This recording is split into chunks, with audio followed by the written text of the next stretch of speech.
utamaduni wa mabaraza la maaskofu Katoliki Tanzania kila mwaka kutoa ujumbe wa Kwaresma. Na kwa mwaka huu ujumbe wa Kwaresma 2019 una dhamira hii kuu: familia, kanisa la nyumbani na ni shule ya imani na maadili. Familia, kanisa la nyumbani na ni shule ya imani na maadili. Sasa mimi nitasema familia, alafu nyinyi mnasema kanisa la nyumbani na ni shule ya maadili na amani. Familia, kanisa la nyumbani na ni shule ya imani na maadili. Familia,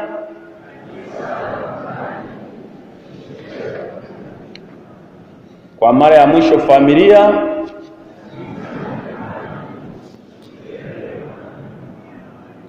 mababa maaskofu wanasema hivi: kama ilivyo ada, kila mwaka sisi maaskofu Katoliki hutoa ujumbe mahususi katika kipindi cha Kwaresma. Kila ujumbe huwa na dhamira maalum ya kuzingatia, ili katika kujitafakari na kuamsha upya maisha yetu ya imani Katoliki na maadili yake, tutambue zaidi na tukiri kwa dhati jinsi hali yetu ilivyo mbele ya Mungu, ambaye ndiye chanzo cha utakatifu, na sisi kama wadhambi tulio safarini kuelekea huo utakatifu. Hivyo basi, kwa mwaka huu 2019, baada ya kuadhimisha miaka 150 ya kanisa Katoliki mwaka jana 2018, tumeona ujumbe mwaka huu kuzingatia dhamira inayohusu familia zetu. Dhamira hii ni familia kama kanisa la nyumbani na shule ya imani na maadili. Maana yake familia ndilo kanisa la nyumbani, ndio kanisa linaanzia pale. Lakini katika familia ndipo utajifunza imani na maadili. Ndio maana inaitwa kanisa, shule ya maadili na imani. Kwa mwaka huu basi tutatafakari kwa namna gani hili lifanyike, kwa kuzingatia kuwa familia ya Kristo ni shule ya imani Katoliki na maadili yake. Kwa mwaka 2019, mwaka wa familia, ni matunda ya adhimisho la jubilei ya miaka 150 ya uinjilishaji. Nakumbuka mwaka jana na baadhi yenu tulienda Bagamoyo, tulikuwa tunaadhimisha miaka 150 ya uinjilishaji. Kwa kuzingatia hayo, sisi Baraza la Maaskofu Katoliki Tanzania, pamoja na kuwa na dhamira hiyo, tumeteua mwaka huu 2019 kuwa mwaka wa familia, kama ishara na fursa ya kutafakari kwa undani zaidi matunda ya adhimisho la miaka 150 ya Ukatoliki Tanzania bara. Uamuzi huo umejengwa juu ya sababu kuu 4 za msingi kuhusu mwaka huu 2019. Huu mwaka 2019 kuna sababu 4, kuna matukio makuu 4 ambayo tunayakumbuka. La kwanza, mwaka huu 2019 ni miaka 25 tangu ilipoadhimishwa sinodi ya kwanza ya Afrika, ambapo kanisa lilikubaliana na mtazamo wa Kiafrika kuwa ni kanisa ni familia ya Mungu. Unakumbuka mwaka 94 ilifanyika sinodi ya Afrika, sinodi juu ya Afrika kule Roma. Sasa hivi ni miaka 25 na dhamira kuu ilikuwa kanisa ni familia ya Mungu. Kwa hiyo ni sababu ya kwanza. Sababu ya pili, lakini kabla ya hapo, lakini Kwaresma hii tunaalikwa kutambua utume wa familia kupitia wanafamilia ambao wengi wao ni walei, ninyi wenyewe. Kama mababa wa kanisa kwenye mtaguso wa pili wa Vatikani wanavyosema, ni juu ya walei kutokana na wito wao kutafuta ufalme wa Mungu, wakiyashughulikia mambo ya dunia na kuyatekeleza kadiri ya mpango wa Mungu. Ninyi ndio wengi mnashughulikia mambo ya familia zenu yaliyo mengi, lakini inabidi myatekeleze kadiri ya mpango wa Mungu, au ni mababa katika mtaguso wa pili wa Vatikani. Kwa hiyo yawahusu ninyi walei kwa namna ya pekee kuyatangaza na kuyazingatia mambo yote ya kidunia ambayo mmefungamana nayo, ili daima yafahamike na kuwa kadiri ya Kristo na kwa sifa ya muumba na mkombozi wetu. Kwa sababu ya kwanza imekwisha. Sababu ya pili, mwaka huu ni kumbukumbu ya miaka 25 tangu pale Umoja wa Mataifa ulipotamka kuwa mwaka 1994 ni mwaka wa familia. Yaani Umoja wa Mataifa mwaka 94 ulitamka kwamba ni mwaka wa familia. Hiyo ni sababu ya pili. Kwa sasa hivi imefikisha miaka 25. Sababu ya kwanza tumesema kwamba Sinodi ya Afrika ilifanyika mwaka 94, mwaka huu ni miaka 25. Sababu ya pili, mwaka 94 ulitangazwa na Umoja wa Mataifa kuwa ni mwaka wa familia. Sasa hivi ni miaka 25. Sikiliza Umoja wa Mataifa ulivyosema, na nukuu: familia inaunga kitengo cha msingi cha jamii, na kwa hiyo inahitaji kuhakikishiwa uangalizi maalum.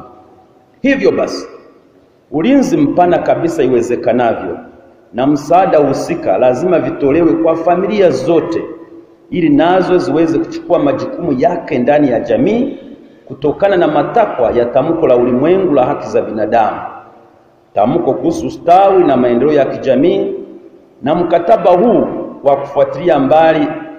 kufutilia mbali namna zote za ubaguzi dhidi ya wanawake. Waliwalenga wanawake. Sasa familia ni kitovu au kiini cha jamii, the cell of the society, ndio ameandika, na lazima ijengeke katika hadhi ya kibinadamu kadiri ya huruka ya kibinadamu iliyokusudiwa na muumba, na sivyo inavyotafsiriwa bila kurejea katika mpango wa Mungu. Naeleza kwa maneno yaliyo rahisi. Mtu unaweza ukatafsiri familia kwa namna nyingi. Ni kama ndoa. Ndoa tunajua kwamba ni muunganiko kati ya mume na mke. Lakini sasa hivi mtu akisema ndoa ni nini, kuna tafsiri nyingi. Maki kuna ndoa za mume na mke, kuna ndoa za mume na mume, kuna ndoa za wake na wake. Kila mtu anajitolea tafsiri yake. Sasa je, hizo kwa mfano za mume na mume au mke na mke, hizo ni kadiri ya mpango wa Mwenyezi Mungu? Na wauliza, ni kadiri ya mpango wa Mungu? Kwa hiyo lazima tuwe na tafsiri iliyo nzuri. Sababu ya tatu, mwaka huu pia ni mwaka wa jubilei ya miaka 50 tangu halmashauri ya walei ya Kanisa Katoliki ilipoanzishwa mnamo mwaka 1969. Mnakumbuka hapo Baba Askofu alizindua jubilei hii, na ndio maana mmesikia hii sala tuliyoisali. Kwa hiyo ni miaka 50. Lakini mwaka huu vile vile sababu ya 4 ni kwamba ni adhimisho la mwaka wa jubilei ya dhahabu, yani miaka 50 tangu kuanzishwa kwa chama cha kitume kinachowaunganisha wanafunzi wote wa Katoliki walioko sekondari au maarufu YCS, Young Catholic Students, au walioko student center. Ukienda sasa hivi utawakuta wako wanafunzi kati ya 800 mpaka 1000 wanaunganishwa na mwavuli unaoitwa YCS. Sasa tangu ilipoanzishwa ni miaka 50 iliyopita. Kwa hizo sababu 4 ndizo zimewapelekea maaskofu wakasema, bwana, tuweke familia. Sasa baada ya hapo mambo mengine unaweza utakuja usome, lakini taje machache tu kwamba kuna changamoto zinazoikabili familia ya sasa. Haka ka kitabu kako TMP. Sijui TMP wanakanua shilingi ngapi. Sisi tumeagiza kutoka Dar es Salaam Baraza la Maaskofu kwa shilingi 2000. Labda TMP kwa vile na yeye amenunua kwa 2000 katakuwa labda 2500. Ni kuombe uende ukanunue pale tafadhali. Kabisa ni kazuri. Sasa maaskofu wamebainisha changamoto zinazoikabili familia ya sasa, na wametoa changamoto au wamebainisha changamoto 19. Sasa mimi nitazipitia kwa haraka. Changamoto ya kwanza, talaka. Watu wengi wanapeana talaka sana. Maelezo ya kadiri ya Kanisa Katoliki maana ya ndoa ni hii: ndoa ni muunganiko wa hiari kati ya mme na mke kukubali kuishi pamoja maisha yao yote mpaka Mungu afanye vinginevyo. Ndiyo maana ya ndoa kwa lugha rahisi ya Kikatoliki. Lakini ninyi wenyewe ni mashahidi, kuunganisha mioyo miwili kitabia pengine ni ngumu, na ndiyo maana mimi kati ya watu nao waombea na waombea ninyi wanafamilia, na sisi mtuombee. Sisi mapada hatuna wanawake, hatuoi. Sasa hivi nakaa na Father Dino na Father Tengi na Father Karasu. Hata moto ungeliwaka kati yangu na Father Dino ikashindikana kuishi pamoja, natembea taratibu, napanda ngazi kwa askofu, na mwambia baba askofu, kutokana na usalama wa roho yangu naomba unihamishe au muhamishe Father Dino, au vinginevyo basi mimi niende motoni. Askofu hawezi kumaliza mwezi mmoja, atanihamisha na nipeleka kama Sikonge au vijijini kule, safi, maisha yanaenda. Lakini kwenu ninyi unaweza ukasema hivyo kwa mke wako wewe? Ni vigumu, ni vigumu. Ni vigumu kwa sababu ni watu wawili wanakuja kuishi pamoja, wakati mwingine mambo yanakataa. Alafu kuna kitu kunaitwa ni kemia ya mahusiano au ya maumbile, the chemistry of the two souls. Yani kuna mtu mnaweza kabla ya kuona mkawa mko kamili, lakini baadaye kemia na biolojia zikakataa.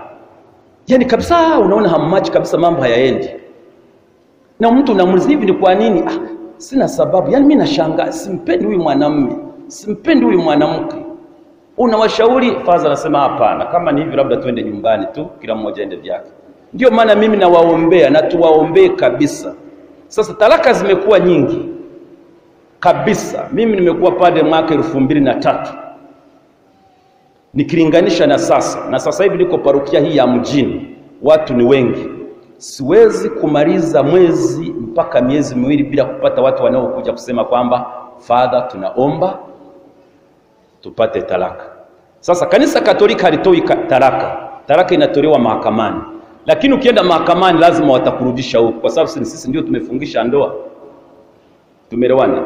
Na ndiyo maana kuna mahakama ya jimbo hapa Tabora, iko pale hosteli kwa chini, imeandikwa mahakama ya kanisa. Kila Ijumaa wanakutana, na baba askofu mwaka huu ameiongezea nguvu. Kuna mapadri kama 8 hivi, wakiwemo mapadri wawili waliosoma sheria za sheria kipalapala pale, kina Father Kienze, Father Tengi, Father Mashanga, Father Safari, wako mapadri. Ila mimi nimekuwa kule, ila mwaka huu nilimwomba askofu asiniweke tena, kwa sababu kazi ziliwe nyingi. Hakuna kazi ngumu kama kusikiliza kesi ya ndoa. Unasikiliza mpaka unachanganyikiwa. Maki kesi ya ndoa mnaweza mkaanza asubuhi saa 3 mpaka saa 6. Halafu wakati mwingine unaona kama mmoja wao anaumwelekeo, unaanza kufurahi. Labda ameanza saa 3, saa 7 unaona kama unaanza kufurahi kwamba mambo yanaenda. Mkifika saa 8 ndio anasema, baba padri, nakushukuru sana kwa ushauri wako. Huyu mwanamume simtaki na siishi naye. Ndio maana nasema tuwaombee, tuombeane talaka. Sasa hiyo ya talaka niachie hapo. Ya pili, ndoa za utotoni. Ndoa za utotoni. Mheshimiwa mkuu wa mkoa amekuwa akiongelea ndoa za utotoni. Ndio maana watu walikuwa nasema atawafanya nini? Atawafyekelea ndani, sukuma ndani. Hizi ndoa zipo. Si mnafahamu? Mtoto miaka 10 anaolewa. Lakini sasa hivi tunaishukuru serikali ya Jamhuri ya Muungano wa Tanzania imekaza kamba. Sasa hivi ukimwoza utafuatiliwa. Sasa mtoto anaolewa na miaka 12, 13. Nilipokuwa nasoma India, wenyewe unaweza ukafanya booking. Kwa mfano kule India, sehemu za Tamil Nadu kwa mfano, mtu mwenye haki ya kumuoa mtoto wa dada yako kama msichana ni wewe mjomba wake. Mfano kama mimi niko hapa na dada yangu ana binti amekuwa, ni mimi nina haki ya kumuoa. Kwa akikuwa wanataka kumuoza, wataniuliza kwanza, unataka kumuoa wewe mjomba wake? Nikisema hapana, ndio nawapa ruhusa. Lakini mtu mwingine kwa hiyo anaweza akafanya booking namna hiyo, maana yake si mtoto mdogo. miaka hata 3 ni msichana, huyu ni mke wangu, tayari kama ameweka booking. Na nyie ndivyo huwa mnafanya. Nyie mababu, si mababu mko hapa. Katoto kama nika kisichana, njoo mke wangu, njoo mke wangu. Sasa mnawaambia mambo gani hayo watoto? Na mabibi, njoo mume wangu, mume wangu. Sasa ni hatari sana. Wewe bibi mzima kale katoto kabili ni kavulana ni kama mume wako kweli. Sawa, kwa mila zetu tunataniana hivyo, lakini sio mambo ya kuendekeza hayo. Maana kuna mababu wengine anaweza kazoea, babu anazoea kakiwa kadogo, njoo mke wangu. Sasa itakapofika miaka 10 au mingapi, uzu unaweza ukaendelea, sio? Muwe makini sana. Namba 3, uchumba sugu.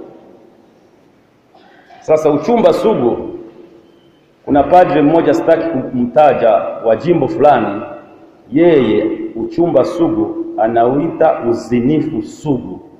Maana kusema uchumba sugu ni kana kwamba uchumba ni kitu kizuri, si ndio? Japo ni sugu.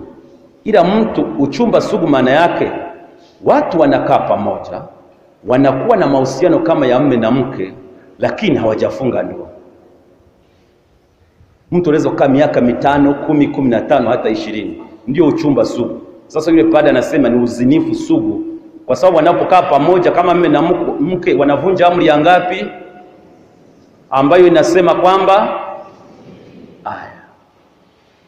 Aya, changamoto ya 4, ndoa za mitara.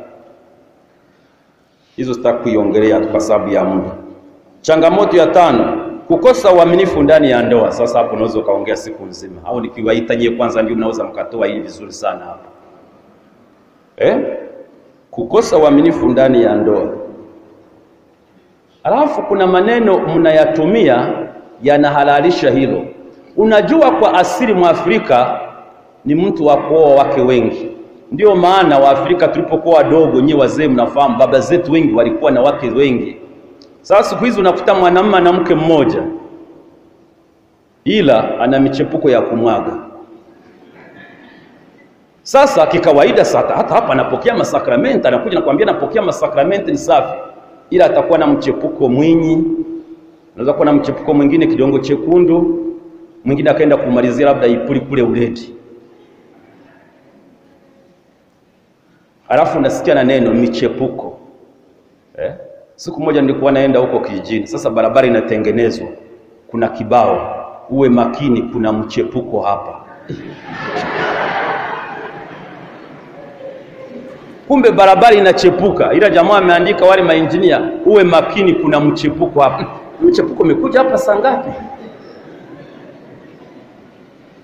Changamoto ya 6, ndoa za kurithi wajane. Kwenye mila zetu za Kiafrika na hapa Tanzania, mama akifiwa na mume wake, basi labda mdogo wake au shemeji yake maana yake anamrithi. Na mimi hiyo huwa inanipa shida sana. Fikiria we mama, mume wako amekufa. Kwanza una uchungu, alafu ile shemeji yako fulani anakuja anataka akurithi wewe. Kama humtaki, na kwa vile ni mila lazima ukubali. Yaani wewe fikiria mama, yani umefiwa, alafu mtu anataka kulazimisha kuoe. Sana kuongezea uchungu.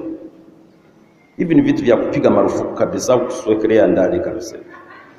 Sasa ya 7 ndiyo funga kazi sasa. Ndoa za jinsia moja. Ndoa za jinsia, Tanzania, serikali ya Tanzania haijatambua ndoa za jinsia moja, lakini nchi nyingi za Ulaya ndoa za jinsia moja ni kitu cha kawaida. Hata sisi tunapoenda kama Ulaya, paroko amekupa kama hapa mahubiri, wala hicho kitu huwezi ukakiongelea. Au kusema jameni ndoa za jinsia moja ni mbaya, wewe usiongelee. Ukisema ni mbaya, wanakupa masaa 3 kuondoka ndani ya nchi. Tumeelewana? Hivyo vitu vimeanzia Ulaya na Marekani na vinakuja kwetu. Sasa kwetu havijahalalishwa, lakini kuna watu wana mahusiano, yani mke na mke na mume na mume. Wapo, si mnajua nyie? Nasema uongo?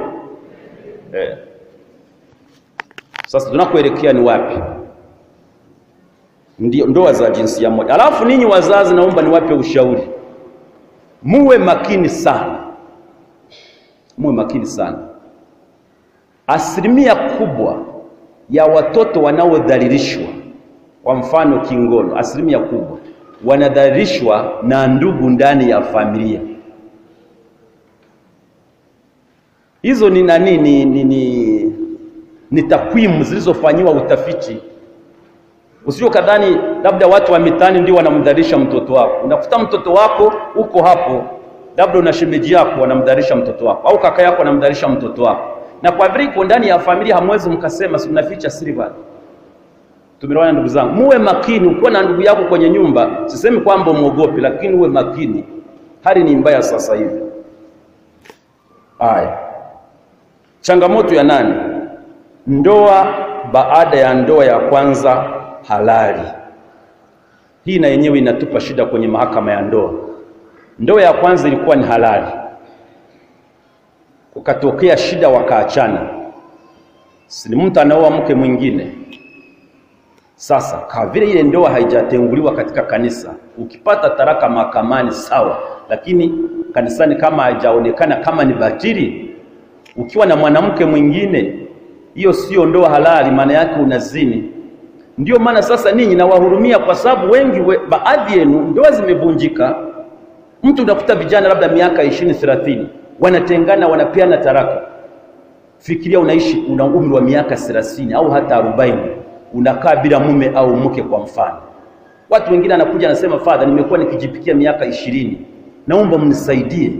Unaona uchungu, na hasa wanaume ni vigumu sana. Sasa mwanamume anavumilia, ikifika mara anasema, "Kwa kweli Mungu ataniangalia, nitakalo kuwa na liwe."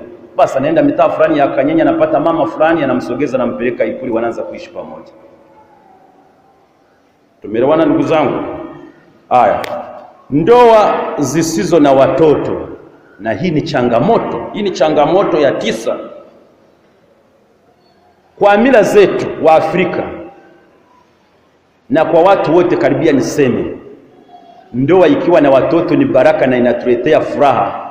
Ila kwa baadhi ya wazungu kuna wanaoana na wakakubaliana kwamba bwana sisi hatupati watoto. Wanaoana mpaka wanakuwa wazee wataka kupata mtoto. Si kwamba Mungu hakuwajalia, hawataki. Lakini sisi walio wengi tunapenda kupata watoto.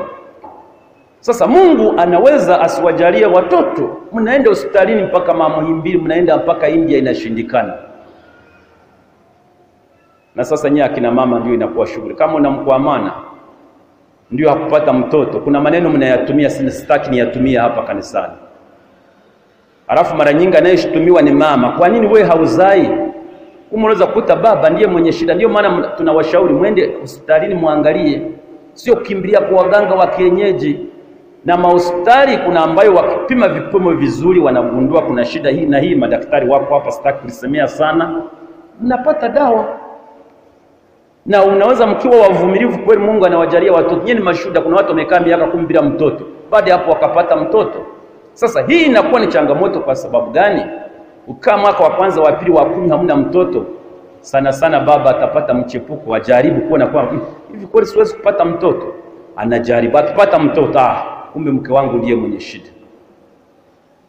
Sasa anaweza akajaribu alafu asipate. Alafu mwanamke sasa ndiye hawezi kujaribu. Sasa akijaribu, maana yake inabidi utumie kificho kikubwa asigundue. Maka sukija kugundua kwamba sio mtoto wako, sinakuwa shughuli tena. Ndio maana akina baba mmoja aliniambia, sisi kwetu wanaume unaweza ukaruhusiwa tu kama uko ndani ya ndoa ukawa na wake wengine hata pembe, lakini mwanamke inabidi abaki na mimi tu. Nani amekwambia hivyo? Mkuki kwa nguruwe sio? Haya. Changamoto ya 10, kubadili maumbile. Kwa Tanzania haijaingia kubadili maumbile. Kule Ulaya na Marekani mtu anaweza akazaliwa ni mwanamume, baada ya kufikisha miaka 30 anabadili jinsia yake, anaenda hospitalini anakuwa mwanamke. Wanamchoma na sindano zenye homoni, hata anaanza kulegea kama mwanamke.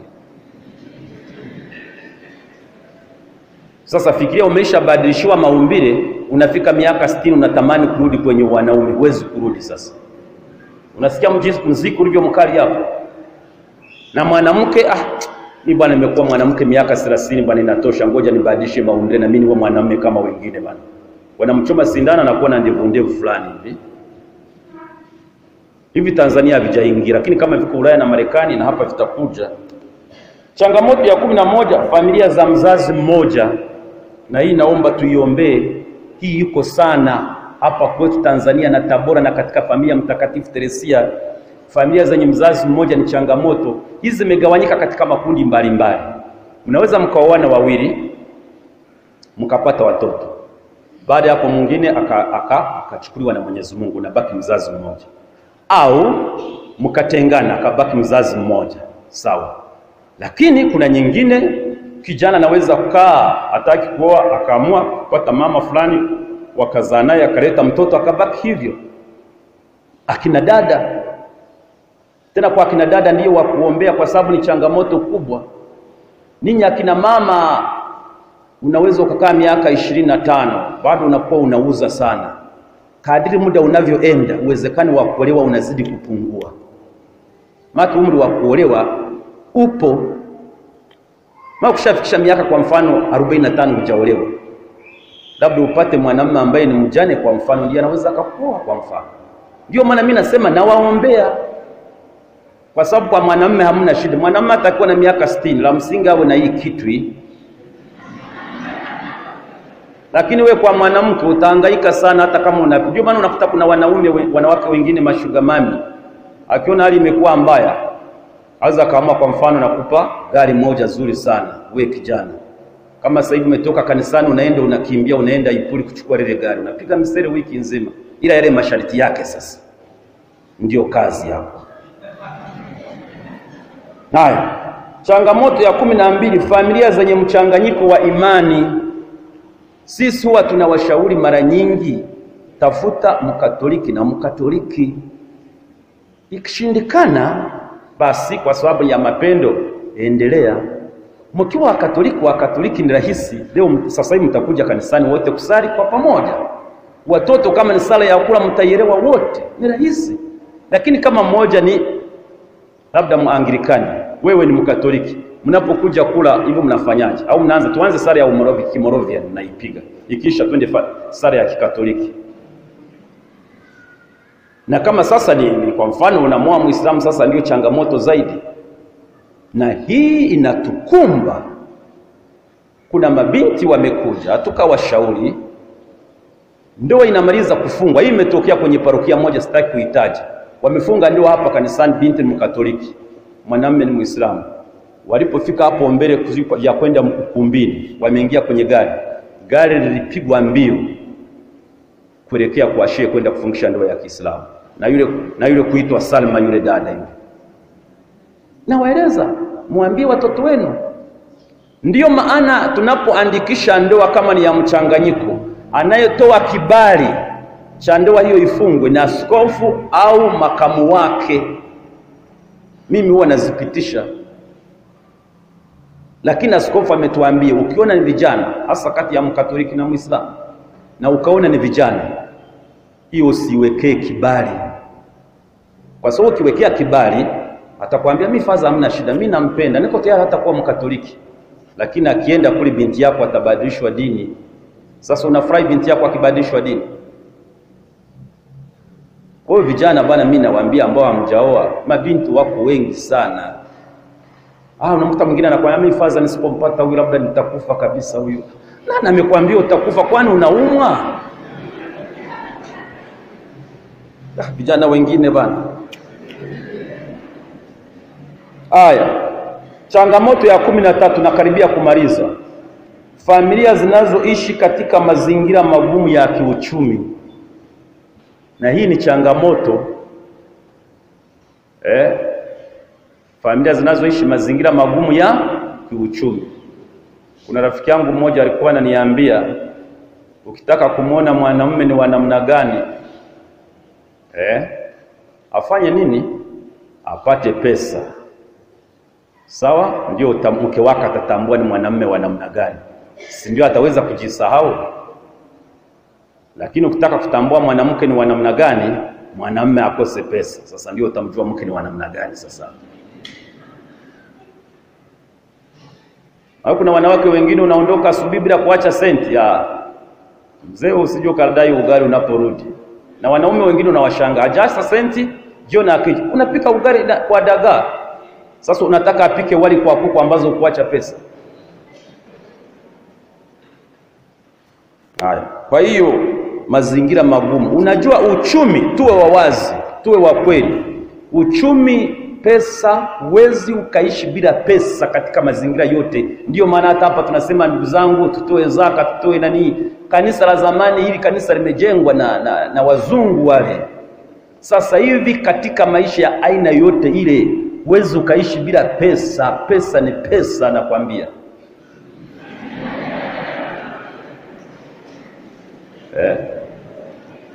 Huwezi ukaishi bila pesa.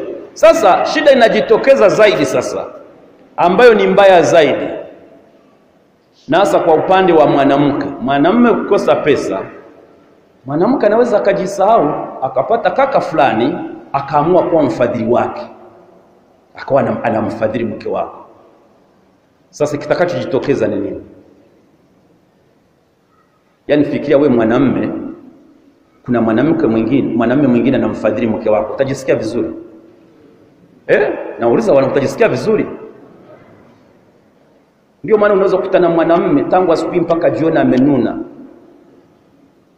Amekaa sebuleni anapanga. Mzee, mbona saa 8 unapanga hapa sebuleni? Mimi niache kabisa. Amechanganyikiwa. Tuwaombee. Haya. Changamoto ya 14, familia zenye watoto walemavu. Na hiyo ni changamoto. Ulemavu unaweza ukasababishwa na mambo mengi. Mtu anazaliwa mlemavu kwa mfano. Mtu anapata ajali kwa mfano.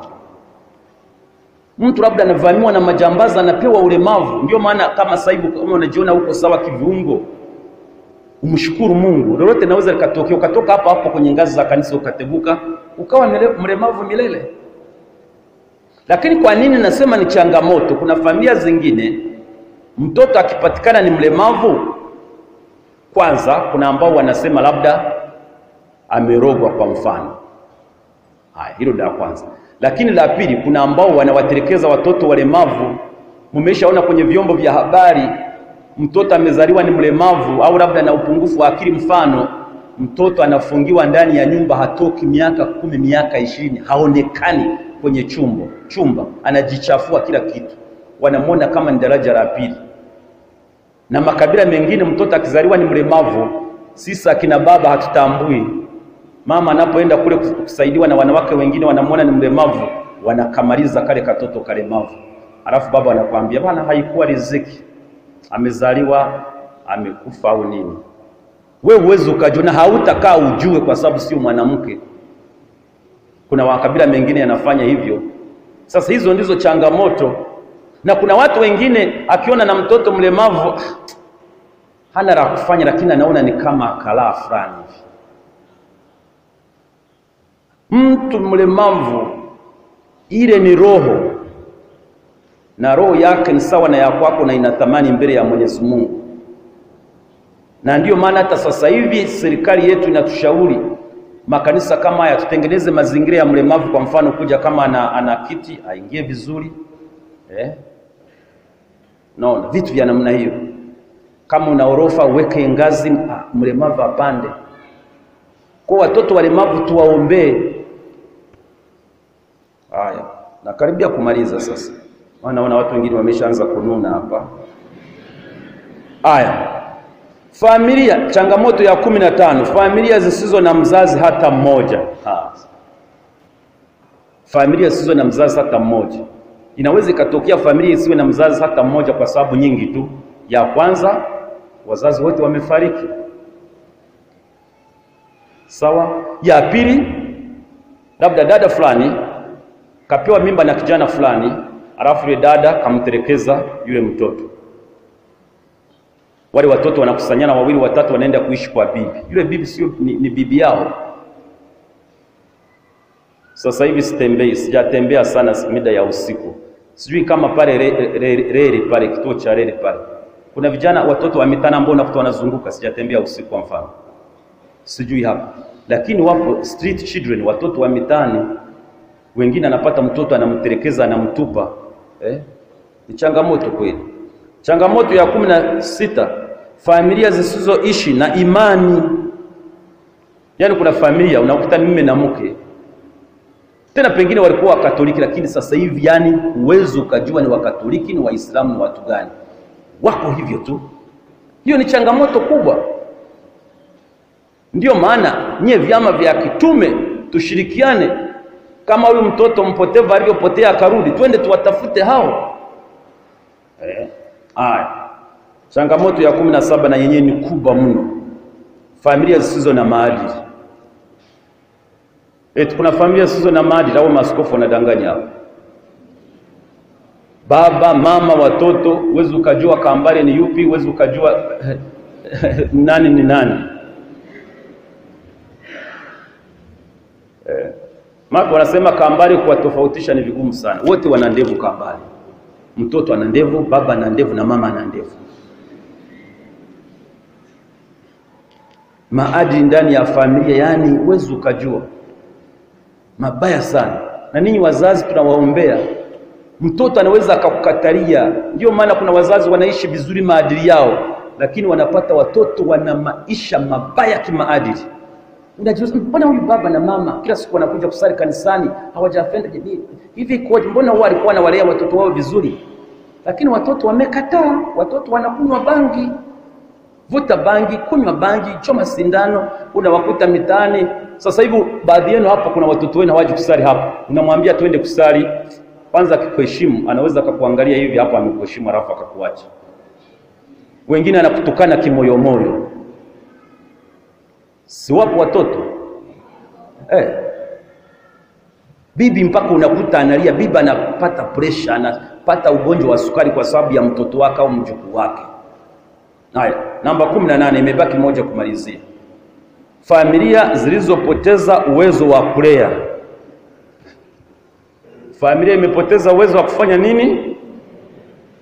Yaani unaweza mkawa kwenye familia baba na mama, mnalea watoto, inafika mahala yaani watoto sasa yaani wanawashinda. Yaani watoto kila mmoja anajiyagarula anavyotaka kama wanavyosema. Na ninyi wazazi sasa ukitumia lugha, kwa mfano amekuja mgeni hapa, mimi mtoto wangu huyu Samuel huyu ameisha nishinda kabisa, nimesema mpaka nikachoka. Anaanza kufanya hivi, kumbe baba amegundua nimeisha mshinda, anashangilia.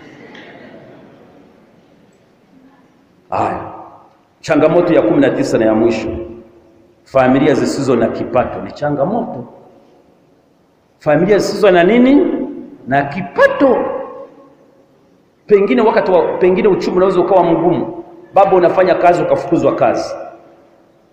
Unafanya biashara mambo yanakataa. Unaamka asubuhi umekaa hivi mpaka dakika hii hujui utakula nini mchana au utakunywa chai sana. Kwanza jambo ya chai tuiache. Unapiga pasi ndefu. Ile tunasema unaamka pasi unaipiga, unakuja kula viazi na uji jioni, hiyo ndio pasi ndefu inapigwa hiyo. Hali mbaya sana. Tusaidiane. Sasa haya mambo ni mengi sana. Lakini naweza nikasema hali hii ya kukosa maadili katika familia imesababisha mambo mengine. Mfano kuongezeka kwa idadi ya taraka, nimesema pigo la uharibifu wa mimba.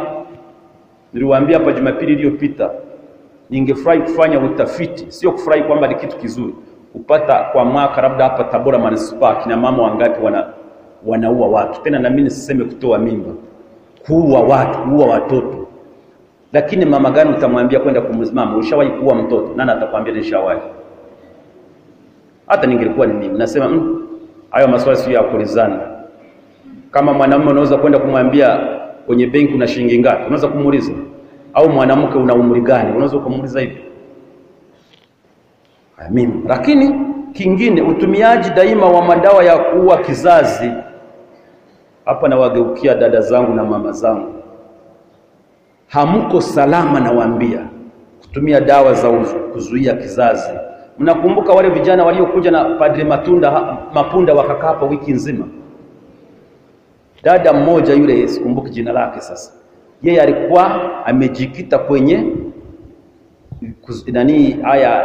kutumia dawa za kuzuia mimba hizi. Alikuwa anatuambia mambo mengine tunaogopa. We mama unayetumia dawa hizi, achana nazo, hali yako ni mbaya kama hujafahamu. Mimi sio kwamba naenda kinyume sasa na serikali ya Jamhuri ya Tanzania. Mimi namheshimu rais na serikali yake, naomba mnielewe, sio? Lakini hapa naongea kimaadili. Wewe una miaka 15 binti, unaanza kutumia hizo dawa. Fikiria unatumia hizo dawa mpaka miaka kama 40, miaka 15 dawa hii mwilini. Na zingine mnazijua, zingine sijui mnachana mahara mnaweka. Ile inatoa chemicals kila dakika, kila sekunde ndani ya mwili wako. Hata mtu akipima damu yako atakuta kuna sumu. Zingine zinawekwa kwenye kizazi kule, kwenye kizazi kule. Zile ndio mbaya zaidi. Na ndio maana ninyi wanaume mnapoenda kuoa, na huwezi ukajua sasa kama alitumia madawa. Unamoa binti, unashangaa labda hapati kizazi. Pengine imesababishwa na hiyo. Madaktari mnisamehe, sisemi kwamba ndicho kimesababisha, maana mko hapa. Lakini kati ya vitu, unapata mtoto anazaliwa ana sura ya ajabu, umbo la ajabu. Akina mama, mimi nawaombea, ila muendelee kutumia tu. Mimi nimetimiza wajibu wangu. Tumsifu Yesu Kristo. Lakini la kingine ni kujitokeza dhahiri mwelekeo wa fikra za uzuiaji wa mimba. Fikra za uzuiaji wa mimba. Kuna watu wanasema ana fikra kwamba ni kitu hicho ni kizuri na lazima tuendelee nacho. Sasa mimi namalizia hapa. Haka kitabu kana kurasa 40. Mimi nimeanza ukurasa wa kwanza mpaka wa 11 na ninaachia hapo. Jumapili ijayo kama Mungu angenijalia nikasali misa hii, nikawa na muendelezo nikakamaliza. Labda nitamuomba padre mwenye zamu hii niendelee akiniruhusu. Haka kitabu ni shilingi 2000. Lakini TMP unaweza ukafuta 2500 au 3000. Matio yaliyomo humu thamani yake ni sawa na bilioni 1. Ndio maana mimi hapa nikimaliza kukatumia naenda kukaweka kwenye vitabu vyangu. Hata miaka 10 nimekashikilia hivi. Mara 100 uchukue shati langu au suruali yangu uchukue, lakini sio kwa kitabu haka. Mimi nawaombea tuendelee vizuri kuombeana na tuendelee kushikamana na maaskofu wetu, tuziombee familia zetu, watoto wetu, ili tuweze kusonga mbele, tushikamanisha na Mwenyezi Mungu, lakini tukiishi na mpango mzuri wa Mwenyezi Mungu. Niwatakie siku njema ya neema na baraka, na Mwenyezi Mungu awabariki katika yale yote mema mnayoyafikia kuyatenda na mnayoyatenda. Tumsifu Yesu Kristo.